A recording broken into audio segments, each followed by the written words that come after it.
Baik, anak-anak, siapa yang masih ingat materi dari minggu lalu? Kita kemarin belajar tentang bagaimana antar muatan itu berinteraksi dan juga bagaimana elektron itu bekerja. Nah, selanjutnya kita akan lebih memperdalam bagaimana sebetulnya listrik itu bisa ada gitu. Ya, kok bisa menyalakan lampu, bisa menyalakan berbagai alat-alat elektronik yang ada di rumah kita. Nah, yuk kita recall kembali. Masih ingat tidak bahwasanya elektron itu hanya akan mengalir jika ada perbedaan potensial listrik.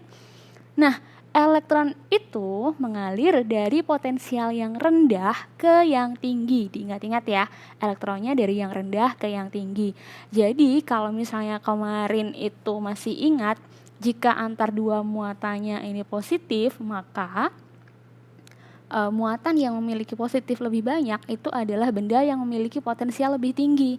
Nah, artinya di sini bagaimana arus elektronnya? Elektron mengalir dari mana? Dari benda B yang memiliki potensial lebih rendah ke benda A yang potensialnya lebih tinggi. Oke, kita fokus dulu yang ke elektron ya.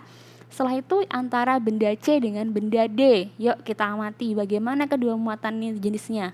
Yes, sama-sama negatif. Nah, kalau negatif, potensial yang tinggi adalah yang memiliki jumlah elektron lebih sedikit. Oke? Bandingkan dengan benda A dengan benda D. Dua-duanya sama-sama potensial tinggi, tapi karena yang benda A muatannya positif, sementara yang benda D muatannya negatif dan lebih kecil dibandingkan jumlah elektron dari benda C. Oke, itu konsepnya dulu. Harus sudah paham. Jadi di sini kasusnya elektron akan mengalir dari benda C yang potensialnya lebih rendah ke benda D. Oke? Antara A, B, C, D ini muatannya sejenis, tapi beda halnya ketika nanti muatannya berbeda jenis. Di mana itu? Digambarkan pada benda E dan benda F. Nah, walaupun jumlah muatannya sama, maka elektron akan mengalir dari potensial yang rendah selalu ya ke yang tinggi. Siapa Bu yang rendah? Yakni benda yang bermuatan negatif. Jadi benda E memiliki potensial lebih rendah dibanding benda F. Oke, ini dulu dipahami arus elektron atau aliran elektron. Nanti apa hubungannya dengan arus listrik Bu? Akan sebaliknya ya.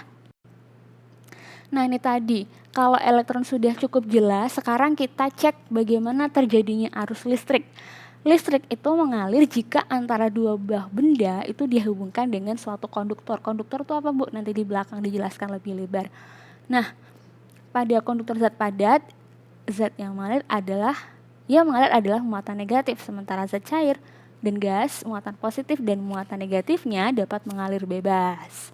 Nah, pada arus listrik nih, nanti ada dua jenis konsep anak-anak. Ini arah arus konvensional dan arah aliran elektron. Jadi kalau di awal tadi sekilas dilihat bahwa antara arus elektron dengan arus listrik itu saling bertolak belakang. Arus listrik itu mengalir dari potensial yang tinggi ke potensial yang rendah. Sementara aliran elektron dari potensial tinggi ke potensial rendah. Coba diamati deh dari gambar ini.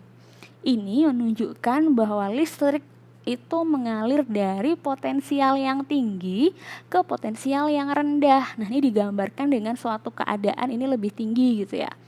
Bu, kok bisa muncul terjadinya beda muatan? Nah, ini bukan beda muatan, beda potensial. Ini terjadi tadi ketika rangkaian listrik itu secara tertutup. Nah, kalau seperti ini rangkaiannya terbuka.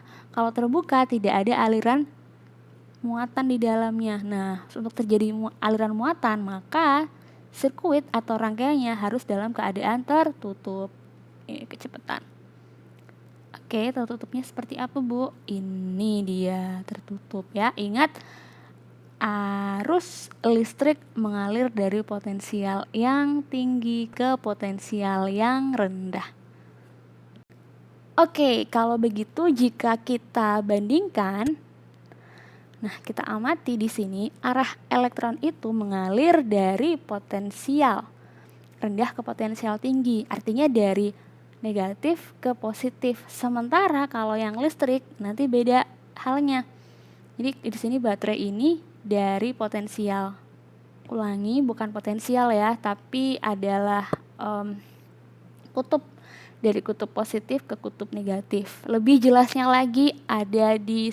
Nah, ini dia yang menggambarkan keadaan arus elektron. Elektron mengalir seakan-akan ini dari daerah yang negatif. Di sini negatif ya. Kalau di baterai itu kan ada kutub negatif dan kutub positif. Daerah yang negatif ke mana? Yes, ke yang positif. Ini adalah aliran elektron. Sementara pada kenyataannya aliran dari arus listrik itu sebaliknya, yakni dari muatan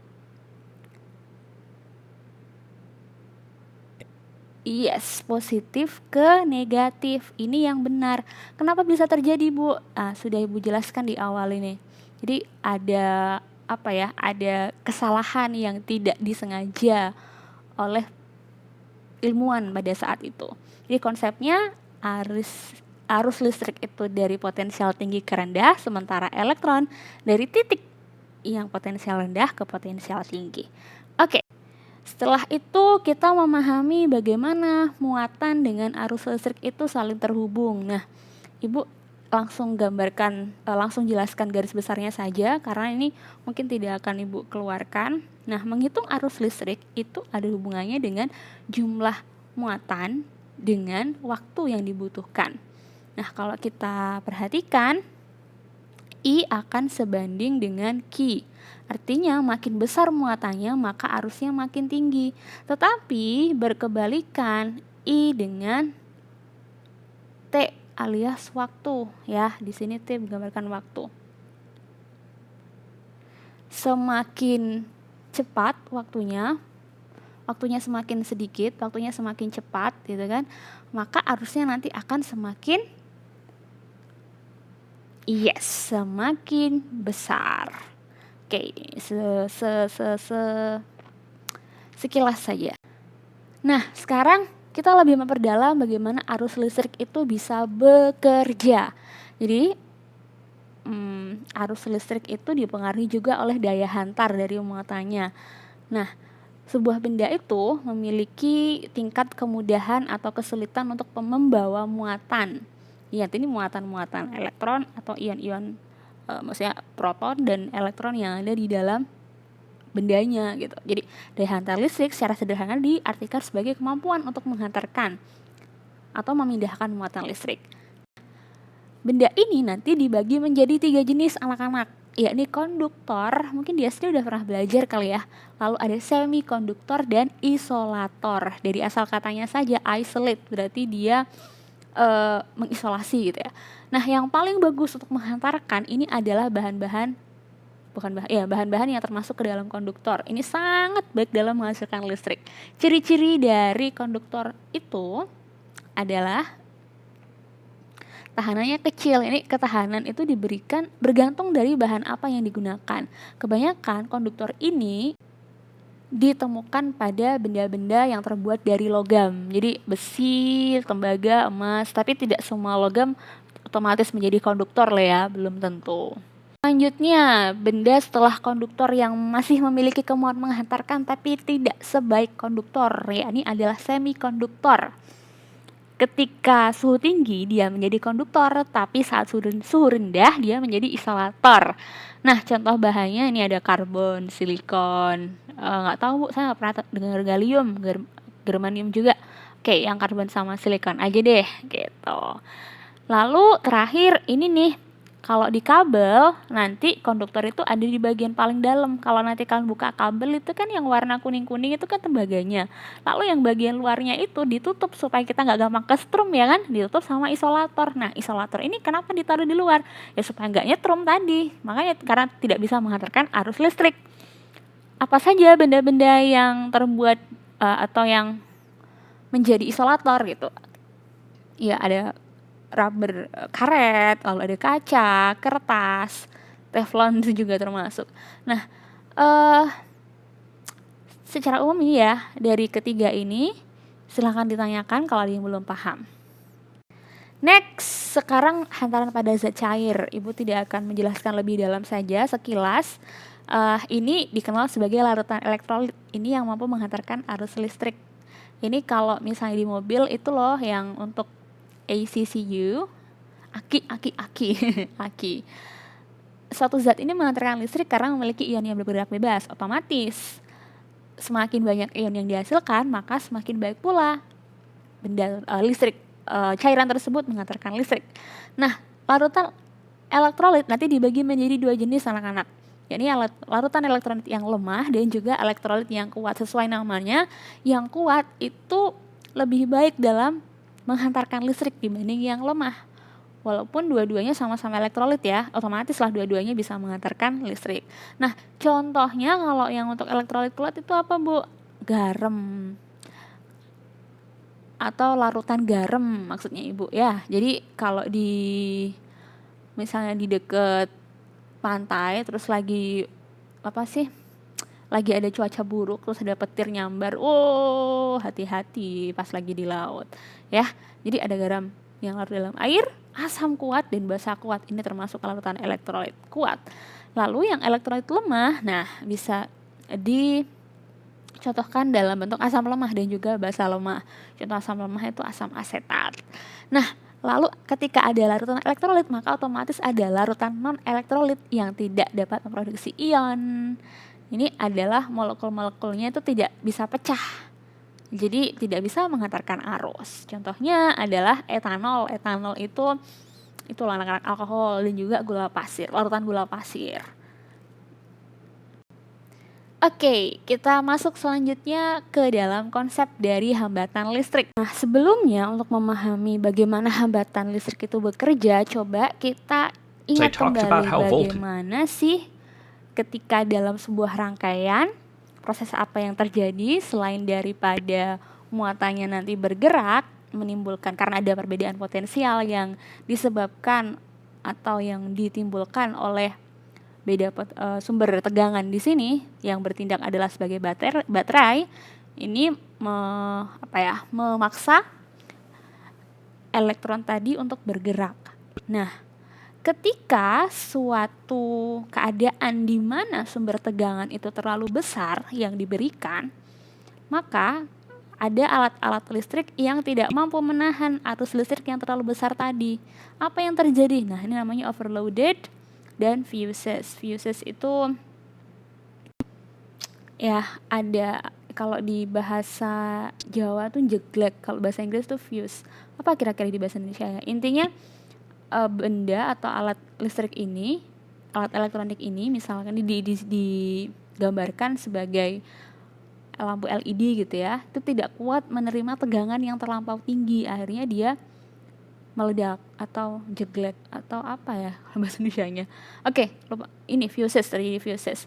Nah, untuk mengantisipasi hal ini maka dibutuhkan sebuah hambatan. Hambatan listrik ini atau yang dikenal sebagai resistor, nah bentuknya kayak gini nih. Ini dibuat untuk bisa menahan laju hambatan menahan laju elektron atau menghambat laju aliran elektron. Nah, di saat untuk di rangkaian listrik nanti misalnya digambarkan untuk pertemuan minggu depan, simbolnya seperti ini anak-anak ya, secara lazimnya kayak gini sih. Ini ditulis dengan huruf R dari kata resistor, resistance, kemudian untuk satuannya ohm dan alat ukurnya adalah ohmmeter. Oh iya, tadi di awal banget arus listrik itu iya, lalu diukur dengan amperemeter. Nah, untuk selanjutnya ini adalah formula yang akan kalian jumpai pada saat berhubungan dengan hambatan listrik, di mana hambatan listrik ini disimbolkan tadi dengan bentuk rumput kayak gini ya. Lalu dipengaruhi oleh L. L di sini adalah panjang suatu penghantar. Lalu rho-nya di sini adalah hambatan jenis. A-nya adalah luas penampang. Di sini menunjukkan bahwa makin panjang nanti resistornya, panjang kawat penghantarnya, maka akan berpengaruh kepada hambatan yang ditimbulkan makin besar. Artinya R ini, hambatan ini berbanding lurus dengan luas, ulangi, panjang penghantar. Sementara berbanding terbalik dengan luas permukaan. Makin kecil luas permukaannya, maka hambatannya akan makin besar. Dan berbanding lurus dengan hambatan jenis penghantar. Konsepnya sama dengan yang panjang penghantar tadi. Oke, next. Sekarang ke hukum Ohm. Yes. Di hukum Ohm ini anak-anak, dari ketiga yang sudah kita pelajari, ini beda potensial atau tegangan listrik disimbolkan dengan V, diukur dengan voltmeter. I adalah arus listrik yang dengan satuan A diukur dengan amperemeter. Oke, Ibu tulis aja. Ya, ini secara lengkapnya. Kuat arus itu tadi satuannya ampere. Lalu tegangan listrik itu disimbolkan dengan V, satuannya volt. Hambatan listrik tadi R, resistance, dengan satuan ohm. Nah, ini alat-alatnya, tinggal tambah kata meter di belakangnya, sudah jadi alat untuk mengukur dari masing-masing besaran. Oke, hubungan dari ketiganya bagaimana, Bu? Selalu gunakan segitiga kayak gini ya, supaya mempermudah. Jadi untuk mencari I-nya ditutup, tinggal ketemu V dibagi dengan R. Artinya mencari kuat arus adalah dengan membagi antara tegangan listrik atau beda potensial. Ya, Ibu ulangi lagi, tegangan listrik itu punya istilah lain adalah beda potensial. Nah, jadi apa yang bisa kita simpulkan? Kesimpulannya adalah I akan berbanding terbalik dengan hambatan, tapi berbanding lurus dengan beda potensial. Makin besar beda potensialnya, maka kuat arusnya maka akan semakin besar. Sementara makin kecil hambatannya, iya dong logikanya. Oh ya, hambatan tuh kayak ini loh, misalnya jalan yang bergerigi, bergeranjal, kurang bagus gitu jalannya. Maka kecepatan atau arus listrik itu mengalir itu akan makin cepat. Ya. Selanjutnya tadi udah kesebut amperemeter dan voltmeter. Silahkan di screenshot dan dibaca saja ini untuk lebih jelasnya. Nah, ini bagaimana penyusunan untuk amperemeter dan voltmeter. Amperemeter itu arus disusun dengan ini sejajar begini anak-anak. Ini nanti akan kita pelajari di jenis rangkaian pada pertemuan selanjutnya. Ini dikenal dengan istilah seri, disusun secara seri. Sementara untuk voltmeter ini disusun secara paralel, harus bercabang dengan electrical appliances atau alat elektroniknya. Kita masuk ke latihan soal seperti biasa. Yuk, mari kita tulis apa saja yang diketahui dari soal. Hambatan sebesar 12 ohm. Lalu dihitung dengan amperemeter. Tadi untuk menghitung apa? Yes, kuat arus besarnya setengah ampere. Lalu yang ditanya adalah berapa nilai tegangan baterai tersebut. Tegangan berarti yang dicari adalah yes, beda potensialnya atau V-nya. Oke, mari kita tulis dalam bentuk D1. Yang kita ketahui adalah hambatan R 12 ohm. Nah, ohm kita tulis seperti ini ya, kurang terlalu jelas gini. Nah, lalu setengah ampere itu kita tulis 0,5 boleh dong? Yes. Untuk kuat arus simbolkan dengan huruf I. Lalu yang ditanya adalah tegangan atau beda potensial disimbolkan dengan V. Ini harus tahu juga ya, makanya ditulis di buku tadi bagaimana hukum Ohm itu saling berhubungan. Nah, bagaimana mencari untuk V? Apa tadi rumus V? V adalah I kali R. Oh, as simple as that. Masukkan I 0,5, R-nya 12. 12 kali 5, 60. Karena ada 0 di depan, jadi 6. 6. Satuan V adalah volt. Ya, ada pertanyaan? Silahkan ditanyakan. Nah, yang kedua ini menjadi latihan soal hari ini. Coba di screenshot terus nanti dikerjakan. Tulis D1, D2, dan D3-nya ya. Hari ini kumpulkan di kantong tugas yang ada di Google Class.